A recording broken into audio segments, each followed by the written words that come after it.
Hello and welcome to Environmental Ethics.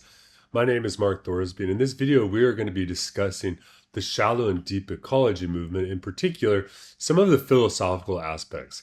So welcome back, everyone. It's great to have you here back on the channel and back watching our video lectures on environmental ethics. This week we're really just going to build on the last video we posted, which was on the difference between shallow and deep ecology. And I also talked about the 8-point platform, political platform, or call to action platform that the deep ecologist utilize, and then what Arne Naess discusses. In this excerpt and in this reading selection, Naess ultimately tries to give a little bit of a broader discussion about the philosophical approach of deep ecology. So some of this video is going to be review based on what we talked about last time in terms of the distinction between shallow and deep ecology and some of the central concepts. But we're going to talk also about what you might call, what he calls the hypothetical derivation model, the way of understanding how a deep ecologist approaches specific problems. So let's get right into it. So first and foremost, just as a reminder, Arne Naess is the pioneer, he's the philosopher who articulates this concept of deep ecology. And he's a Norwegian philosopher again, and he has championed really a transformation in terms of our way of approaching nature and understanding ourselves within it, ultimately to get us to shift from a model of exploitation towards a model of reverence in a much more holistic fashion. Again, he's what you might call a philosophical holist when it comes to the environment.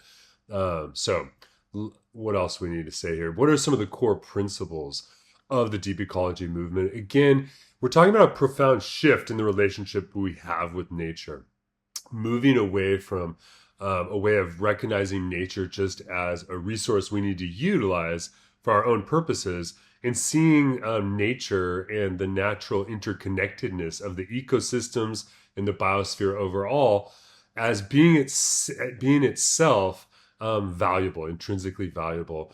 And that this means that we should prioritize the ecological integrity of this natural system over our own economic gain. And this means replacing shallow conceptions such as conservation with much richer conceptions, such as recognizing the value of the natural sphere and the animals within it in their own right.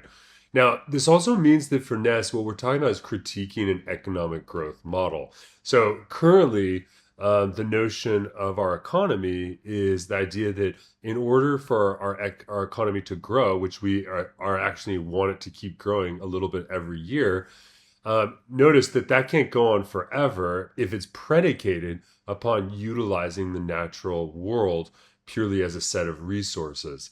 There's simply not enough of the world, but ultimately this growth model, this economic model, actually, in Naess's view, informs our approach to nature over an ethical model. So we're talking about replacing an economic model with an ethical model for deep ecology, in which the intrinsic value of all life is taken seriously.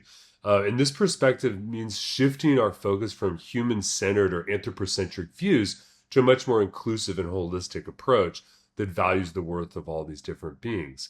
Now, some of the things we should mention here is that there is indeed a conflict between economic growth and ecological integrity. Naess emphasizes that this conflict needs to be addressed ultimately, and we need to adhere to ecological principles. He uses the example of a Norwegian ecologist he conveniently calls K, probably to keep that person out of the limelight here. And he talks about how K, even though they seem to be advocating for all of the right stuff in terms of environmental ethics, at the end of the day, they actually took a practical approach that really sided with the much more with the economic necessity of the moment.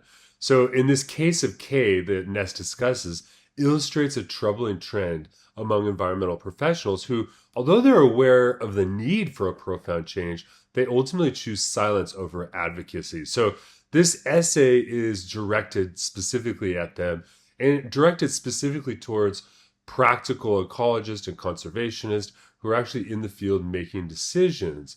but they're making decisions out of the economic gain constraints rather than out of the deep ecologist principles.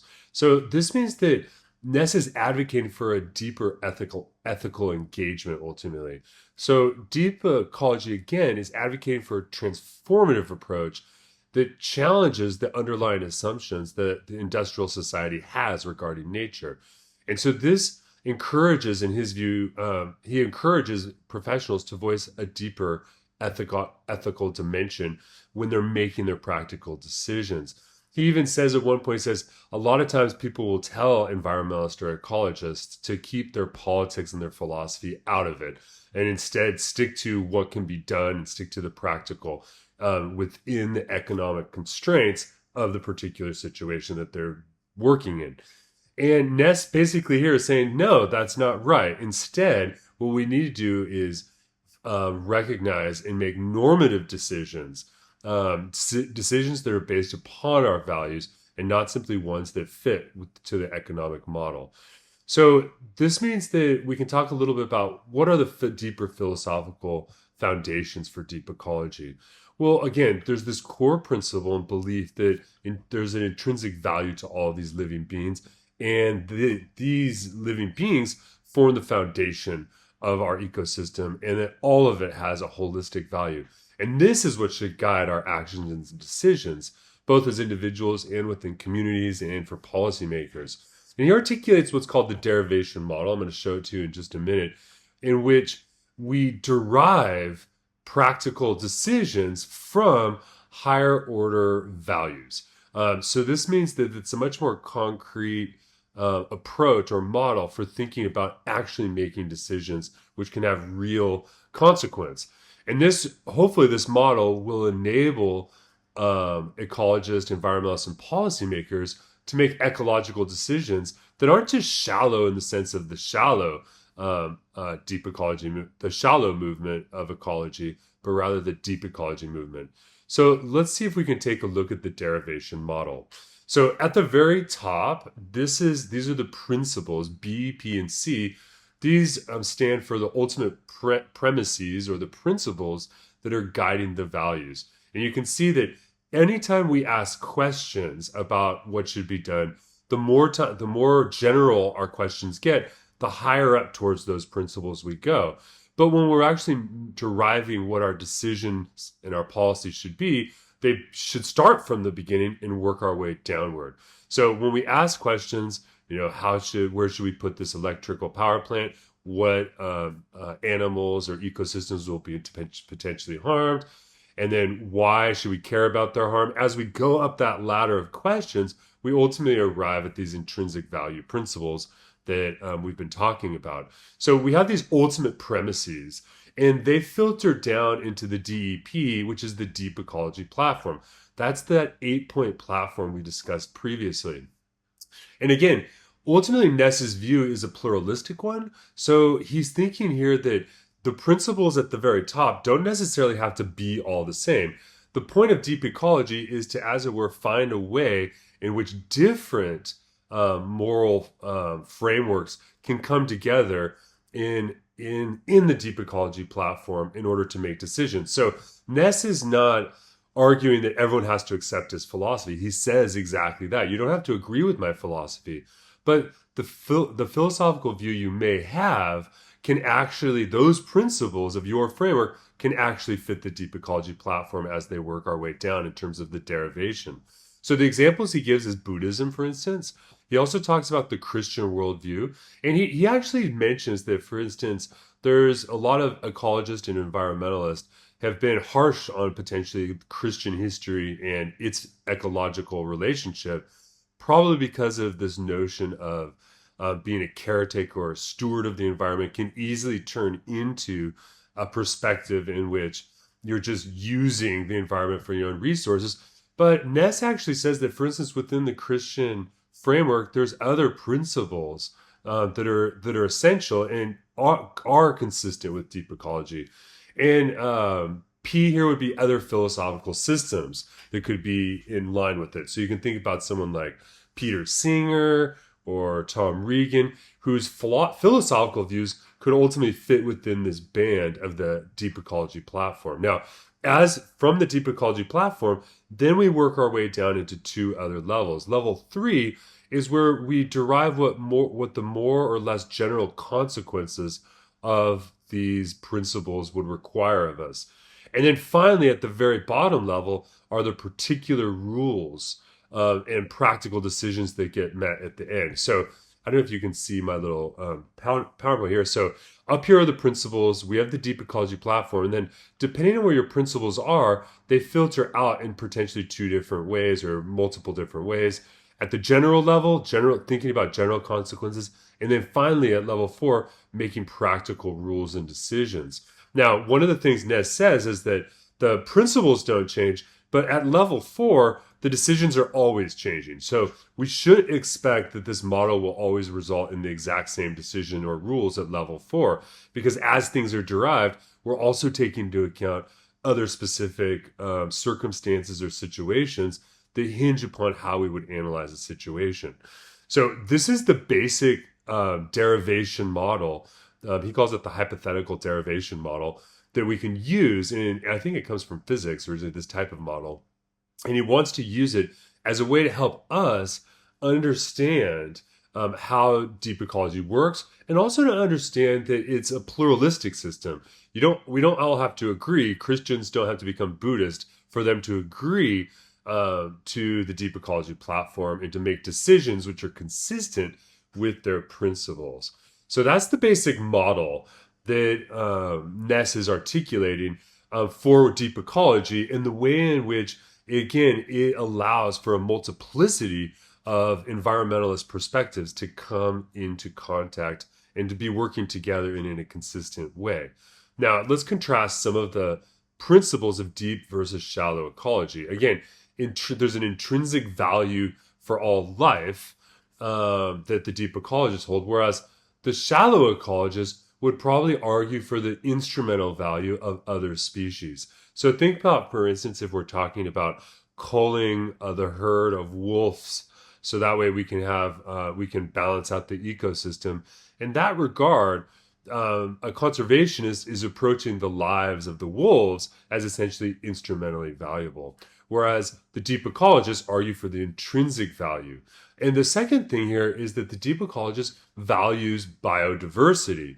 So diversity is a cornerstone of deep ecology, and it recognizes that biological, as well as I should say cultural diversity between humans, actually enriches not just the ecosystems, but the human experience and the biosphere as a whole, the community, the biotic community as a whole, to use the phrase of Aldo Leopold.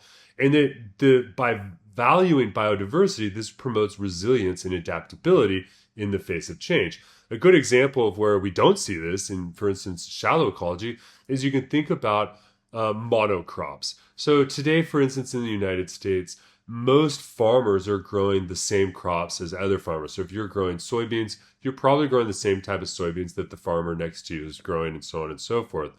And this has to do with the fact that many of these crops are bioengineered, specifically for higher yields and things like this. But the more we have monoculture within our crops, basically we reduce the number of species that are actually within our agricultural system, or the number of species that exist overall. We're reducing diversity. And so this would be an example of how a shallow ecologist would approach it, whereas a deep ecologist would want to emphasize a diversity of crops and a diversity of approaches rather than a sort of monoculture or hegemonist view. So this means that ultimately, again, the deep ecologist wants not just change on this or that, but they want systemic change. The change of the economic and political structures themselves need to be realigned with these ecological principles. So he's not just advocating, deep ecology isn't just advocating for individuals to agree with the deep ecology platform, but to actually be an instigator for organizing new systemic change overall, a new way of thinking about economics, and also new ways of thinking about what the roles of our political structures are, regardless of what they are in particular. So all of this is in contrast with shallow ecology, which again is concerned with human interest. It advocates for the reduction in pollution, resource conservation, but it doesn't address these deeper ecological issues. And this is precisely why shallow ecology seems to be the output of the economic model that we have today, where our economics is the driving force of our values, rather than our values driving our economics. So that means that economic pressures are ultimately compromising ecological advocacy. Again, the case of the Norwegian ecologist K demonstrates how economic pressures force environmental professionals to abandon these deeper ecological principles in favor of various shallow approaches. And this trend actually exposes the conflict between job security and ethical commitments. And let's be real here. When we're talking about reducing or changing our economic model, this means that there will be economic losers, as it were. So there is no way that Naess thinks that this is an easy thing to accomplish, but he thinks it's necessary. Because if we don't, then ultimately we're going to end up with a world that is collapsing ecologically. And that's precisely what we're starting to see around the world in terms of ecological, in terms of ecosystem collapse, as well as the radical and exponential increase of species extinction. So how are we going to work forward from this? Well, one thing we need to do is we need to think about reviving our public discourse on ecology. So one of the things that Naess is going to talk about in this, when he's talking about philosophical aspects, is something he calls an ecological philosophy, or an ecosophy, eco-philosophy, an ecosophy. An ecosophy is an ethical or a philosophical approach that starts with the recognition of ecology, that starts with the recognition of the scientific way we understand what the environment does, how it exists, and what environmental harms are. Now, he argues that many ecological professionals, though they're cognizant of these deeper issues, they often remain silent because of these economic pressures. And what we need to do is actually cultivate ecosophies that allow for new frameworks that can help us get out of these anthropological approaches only, that only benefit human society, but ultimately also undermine human society over the long haul, because there's great consequences by neglecting these deeper ethical concerns. So Naess advocates for a much more holistic view, as we've mentioned, in terms of intrinsic value in non-human life. And this is what an ecosophy would demonstrate. Now, what kind of ecosophy does Arne Naess himself advocates? Well, he calls it Ecosophy T, and it really is consistent with these principles of deep ecology. First and foremost, ecosophy is this notion of self-realization. It highlights the importance that the individuals ultimately develop a higher sense of self when they realize that they are members of an integrated biotic community, essentially. So when I begin to recognize the value of the natural world, this is also a process by which I recognize my own self as being valuable. And I also begin to recognize a different dimension of who I am. So it's about self-realization, where individuals ultimately, through a connection with nature, ultimately begin to, I don't want to say evolve, but they develop in terms of their sense of identity and their sense of self. And so Ecosophy T is a philosophical perspective which encourages a sense of unity and interconnectedness with the natural world. Of course, secondarily, that means, of course, we're talking about emphasizing the diversity and maximizing diversity. In fact, this is kind of the frame, the principle of Ecosophy T, or maybe the motto of Ecosophy T, is to maximize diversity. And because the more it's maximized, this actually enhances self-realization for all. Now, as each being in the natural world flourishes, whether it be human beings, whether it be animals, whether it be insects or birds, right? As beings flourish, this contributes to a greater holistic diversity, and therefore it promotes not just individual growth and well-being, but our own sense of self and our self-realization.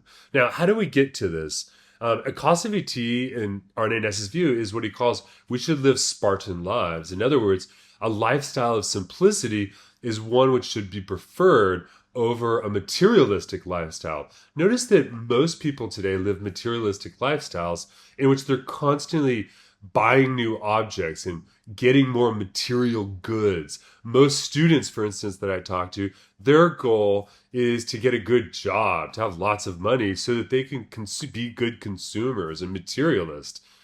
This is not what Ecosophy T is advocating. And remember, Ecosophy T, you don't have to agree with Ecosophy T in order to be a member of the Deep Ecology platform per se.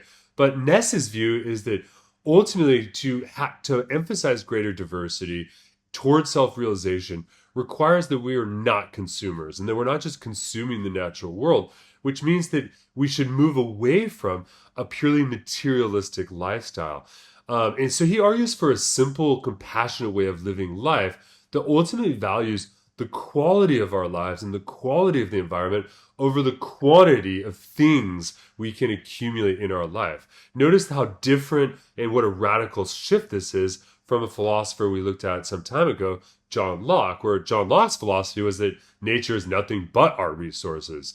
Here, it flips the script, if you will, where true fulfillment is found in the joy and connection we have with the natural world rather than with the material wealth we can accumulate. And by the way, here's where the difficulty of environmental ethics really exists. It exists at an existential level. Are we really willing to live more Spartan lives in order to help the natural environment and help the natural world? Many of us are, but remember here, buying a product because it's green is not the same thing. What we're talking about is literally reducing the amount of consumption, the amount of things you're using, eating, the amount of things that you're buying and keeping with you, and living a much simpler or Spartan lifestyle. And it's very, very difficult. When we talk about climate change, for instance, climate change is fundamentally being powered by the consumption of the natural world. Whether or not we're talking about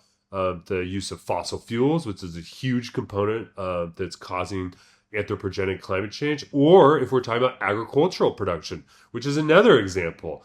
Ultimately, the only way to really stop these things isn't going to be through technology. It's actually by reducing consumption. And the way we reduce consumption is to change our perception about what it means to live a good life. And that means ultimately changing our perception and our preference for what we mean when we talk about living a high or a high standard of living or living a quality life. So it's about quality, not quantity. It's about how we live rather than how much we have. Very different sort of model. And so you might say that what we're talking about in terms of it being a transformative ethics is moving from ego to eco, moving from an individualistic perspective to this holistic perspective. And it's a journey which ultimately is transformative philosophically and existentially because it embraces ecocentrism. So at present, the call for individuals to shift from an egocentric worldview to an ecocentric perspective is more relevant than ever when we consider all of these ecological crises which are taking place all over the world. In the near future, what we're going to be having to think about here is adopting lifestyles that emphasize simplicity and compassion and can lead to much more fulfilling lives that actually respects the intrinsic value of human beings. Now, there's one thing to consider. If we don't take an approach like Ecosophy T and we just continue to consume the natural world, inevitably what will take place is that the natural conditions upon which our economic system depends will begin themselves to collapse, at which point we will be forced to adopt more simpler lifestyles. So one way or another, we're either going to eventually adopt a much simpler lifestyle because we will have to, or we're going to do it because we choose to. We ought to choose to do it now while we still can make a difference in terms of these great environmental harms we're seeing all over the world. If we continue to fully industrialize the planet and destroy all of the natural species in the world will continue to go on, but it will be much less the diversity will be lost. And once that diversity of life is gone, it's gone unless you want to wait around for a couple 100,000 or a million years for life to re-evolve. And none of us, probably our cultures, are not even going to survive in those sorts of timescales. So we need to act now. And this is what the notion of Ecosophy T is all about. And you can see how it relates to deep ecology as a platform, as a political movement. Now, in the long term, this means that we have to not just talk about individuals changing their lifestyles, but a collective shift, a sociological shift towards ecocentrism. And this is essential for the health of the planet. And this necessitates radical changes, systemic changes in our social values, our economic values, and within our ethical frameworks as well. And so this means that there's something of a moral imperative for ecological recognition. Now, I love it in this section of the essay, Naess references Immanuel Kant. We've read Immanuel Kant already, where Immanuel Kant talks about the idea he's a deontologist, so we have moral duties, but his view is that our moral duties are directly towards humans and indirectly towards animals. This doesn't fit deep ecology. It doesn't fit Naess's view, but Naess loves reading Kant, he says, and he's a prolific reader of Kant, and he talks about the idea that one of the things Kant says, I think it's in the Critique of Judgment, but one of the things Kant says is that ultimately acting out of beauty is greater than simply acting out of duty. And so at this point, there's a moral imperative for us to act in terms of reconnecting ourselves ecologically. But Naess actually links up Kant here to emphasize that even goes beyond the kind of duties that Kant was talking about, where we're acting simply because it's the law and we have to do it. But instead, we do it for the beauty of the natural world itself. And Arne Naess's deep ecology movement overall serves really, if you might say, as a profound moral and an existential call for humanity to renew its relationship with the entirety of life. And by existential, I mean we have to change how we actually exist. It's critical, ultimately, that we confront these prevailing industrial worldviews and economic frameworks that are organizing our perception and our values and ultimately our practical decisions. And deep ecology, again, is going to advocate for an understanding ultimately where those principles at the top of the derivation model place the intrinsic value on all beings as in stressing our ethical responsibilities to all beings. And by doing so, we can actually help safeguard the earth and future generations to live on the earth and to live flourishing lives. So with that, that was just a little bit of a summary of some of the philosophical aspects that are at the core of Arne Naess's vision for the deep ecology movement and its philosophical aspects. Thank you very much for watching. I'll see you online next time.